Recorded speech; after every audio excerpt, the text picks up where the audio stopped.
ఎందుకో ఈ కథ చివరిలో మీకే అర్థమవుతుంది. నాకు 4 పిల్లలు, అందులో 2 నా పక్క చెట్టు మీద ఉండే కోయిలవి. కోయిలకు గుడ్డు పెట్టడం మాత్రమే తెలుసు, పిల్లలుగా మార్చడం తెలీదు. కానీ మాకు గుడ్లు పెట్టడం, వాటిని పొదిగేయడం, బిడ్డలుగా మార్చడం మాత్రమే కాదు, వేరే తల్లి బిడ్డల్ని మా బిడ్డలుగా కంటికి రెప్పలా కాపాడడం కూడా తెలుసు. ఆ రోజు ఆదివారం, జోరున వాన, బంగాళాఖాతంలో వాయుగుండమంట. ఎవరో 2 చెట్టు కింద మాట్లాడుకుంటుంటే విన్నాను. పిల్లలేమో ఆకలి అంటున్నాయి. కర్మ కాకపోతే ఈరోజే చెత్తకుండిలో డ్రైనేజ్లో ఏమీ దొరకని పరిస్థితి. ఒక పక్క పిల్లల్ని చూస్తుంటే కడుపు తరుక్కుపోతుంది. మనసుకు దెబ్బ తగిలితే ఓర్చుకోలేని శక్తి మన శరీరానికి ఉండొచ్చేమో కానీ మనం ప్రేమించే వాళ్ళకి దెబ్బ తగిలితే ఓర్చుకునే శక్తి మన మనసుకు ఉండదు కదా. అందుకే వాటి కోసం ఏమైనా తేవడానికి గాల్లోకి ఎగిరాను. ఎదురుగాలికి ఎగరలేక రెక్కలు అలసిపోతున్నాయి. ఆకలి కేకలేస్తున్న పిల్లల పరిస్థితి ఏంటి అనే ఆలోచనలు పెరిగిపోతున్నాయి. వాన చినుకులు విసిరిన రాళ్లలా శరీరానికి తూట్లు పెడుతున్నాయి. కాసేపు అలసట తీర్చుకుందామని ఒక ఇంటి ముందున్న మామిడి చెట్టు మీద వాలాను. సరిగ్గా సమయం మధ్యాహ్నం 12:45. నా అదృష్టం కొద్దీ అప్పుడే ఆ ఇంట్లో భోజనానికి కూర్చున్నారు. వాళ్ళు తినేదాకా ఉంటే కనీసం 4 మెతుకులైనా చేతులు కడిగేసిన కంచాల్లో దొరక్కపోవా అని నా ఆశ. ముందు పచ్చడి, తర్వాత కూర, ఆ తర్వాత సాంబారు, చివరిగా పెరుగు. ఇది వాళ్ళ మెను. మొత్తం 4. ఒకతను మాత్రం ముసలివాడు, ఒక 70 ఏళ్ల వరకు ఉంటాయి. పాపం అతని కంచంలో మాత్రం అన్నం, ఎర్రటి రంగులో మామిడి పచ్చడి. అమ్మా, తాతయ్య కూర వేయచ్చుగా అని పెద్దాయన పక్కనున్న చిన్నపిల్లాడు అన్నాడు. వాడలా అనగానే ఆ పిల్లాడికి ఎదురుగా ఉన్న వాళ్ళ అమ్మ, ఏంట్రా వేసేది, నోరు మూసుకొని తిను, తిండి పెట్టడమే ఎక్కువ, దేవుడు కొంతమందిని తీసుకోపోకుండా భూమికి భారంగా ఎందుకు ఉంచుతాడో అర్థం కాదు, కూరలు కావాలంట కూరలు, ఎక్కడి నుంచి వస్తాయి అని అంది కళ్ళు పెద్దవి చేస్తూ. ఆమెను అలా చూసి సంబంధం లేని నాకే భయమేసింది. ఇక ఆ పిల్లోడెంత? అక్కడంతా జరుగుతున్నా ఆ పిల్లాడి నాన్న మాత్రం ఏమీ పట్టనట్టు, ఏవే ఇంకొంచెం సాంబారు పోయి అని పోయించుకొని తింటున్నాడు. వాడు అచ్చం బురదలో పడుకునే పందికి ముందు 2 కాళ్ళు తీసేసి చేతులు పెడితే ఎలా ఉంటాడో సరిగ్గా అలానే ఉన్నాడు. పాపం వాడి ముఖాన్ని వాడు రోజు అద్దంలో ఎలా చూసుకుంటున్నాడో. పాపం మా పెద్దాయనకు అన్నం కలుపుకోవడానికి కూడా చేతుల్లో బలం లేదు.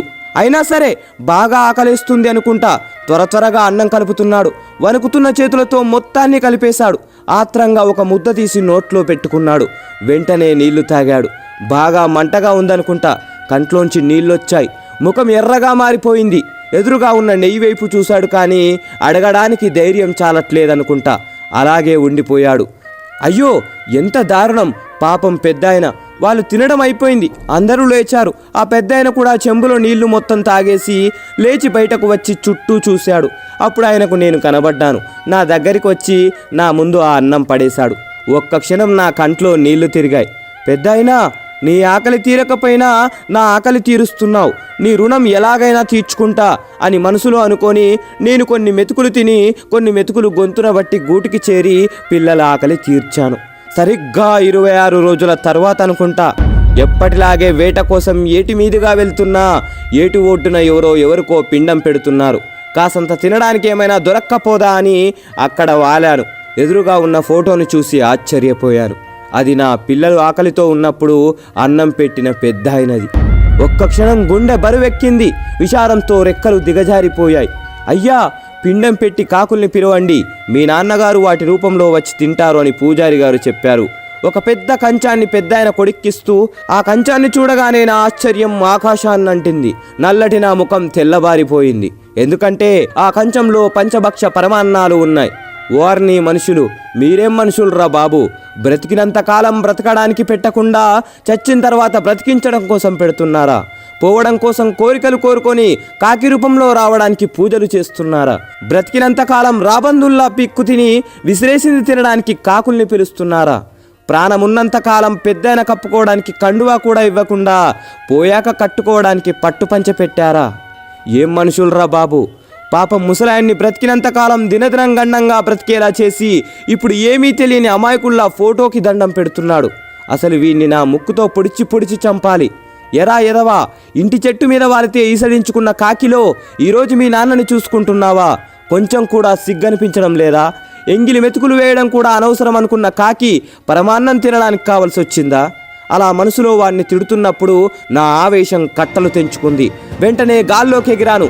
చుట్టూ ఉన్న నా కాకుల స్నేహితుల దగ్గరికి వెళ్ళి జరిగిందంతా చెప్పి ఆ పిండాన్ని ఎవరూ తినొద్దని చెప్పాను. అందరూ సరే అన్నారు.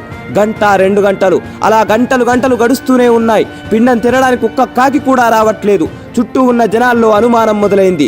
బ్రతికినంత కాలం ఆయన్ని బాగా చూసుకోలేదేమో, అందుకే ఇప్పుడు తినడానికి రావట్లేదు అని ఒకడు, ఉన్నన్ని రోజులు బాధ పెట్టుంటారు అందుకే ఆయన రావట్లేదని ఇంకొకరు, నేను రోజు చూసేవాడిని అన్నం కూడా సరిగ్గా పెట్టేవాళ్ళు కాదు అందుకే ఇప్పుడు రావట్లేదని మరొకరు మాట్లాడుకోవడం మొదలు పెట్టారు.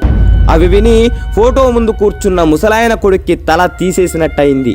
అలా ఉండిపోయాడు. కనీసం తన బాధ చెప్పుకోలేని పరిస్థితి.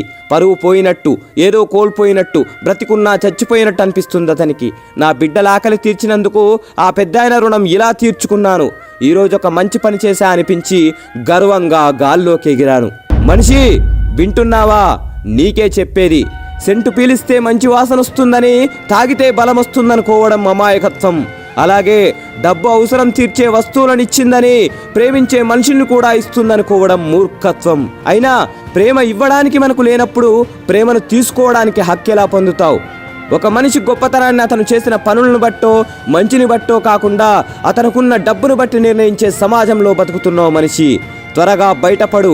చివరి మాట, కొన్ని కాకులు శరీరం నలుపవచ్చు కానీ మనసు మాత్రం తెలుపు. ఈ మాట కాకుల కంటే మనుషులకే ఎక్కువ వర్తిస్తుంది. జై హింద్.